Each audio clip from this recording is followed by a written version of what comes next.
Water shed ಮಹೋತ್ಸವದ ದಿನದಂದು ಪ್ರತಿಜ್ಞೆ ಮಾಡುತ್ತೇನೆ.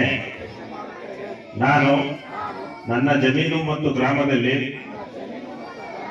ಮಣ್ಣು ಮತ್ತು ನೀರನ್ನು ಸಂರಕ್ಷಿಸುತ್ತೇನೆ ಮತ್ತು ಜನರಿಗೆ ಇವುಗಳ ಬಗ್ಗೆ ಅರಿವು ಮೂಡಿಸುತ್ತೇನೆ.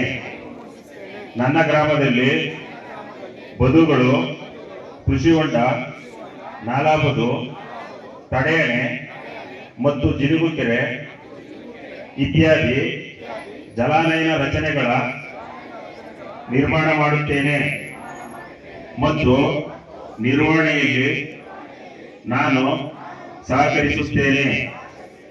ನನ್ನ ಜಮೀನಿನಲ್ಲಿ ಮತ್ತು ಜಲಾನಯನ ಪ್ರದೇಶದಲ್ಲಿ ಮಣ್ಣಿನ ಸವೆತವನ್ನು ತಡೆಗಟ್ಟಲು ನಾನು ಮರಗಳನ್ನು ನೆಡುತ್ತೇನೆ ಮತ್ತು ಒಡ್ಡುಗಳನ್ನು ರಚಿಸುತ್ತೇನೆ. ನಾನು ನನ್ನ ಜಮೀನಿನಲ್ಲಿ ಮತ್ತು ಮನೆಯಲ್ಲಿ ಮಳೆ ನೀರು ಕೊಯ್ಲು ವ್ಯವಸ್ಥೆ ಮತ್ತು ಅಂತರ್ಜಲ ಪುನಶ್ಚೇತನ ವ್ಯವಸ್ಥೆಯನ್ನು ಮಾಡುತ್ತೇನೆ. ನಾನು ಹವಾಮಾನ ಸ್ನೇಹಿ ಕೃಷಿ ಮತ್ತು ಸುಧಾರಿತ ನೀರಾವರಿ ವಿಧಾನಗಳನ್ನು ಬಳಸುತ್ತೇನೆ ಮತ್ತು ಎಲ್ಲರನ್ನೂ ಈ ಕುರಿತು ಪ್ರೋತ್ಸಾಹಿಸಿ ಪ್ರತಿಜ್ಞೆ ಸ್ವೀಕರಿಸಿದಂತ ತಮ್ಮೆಲ್ಲರೂ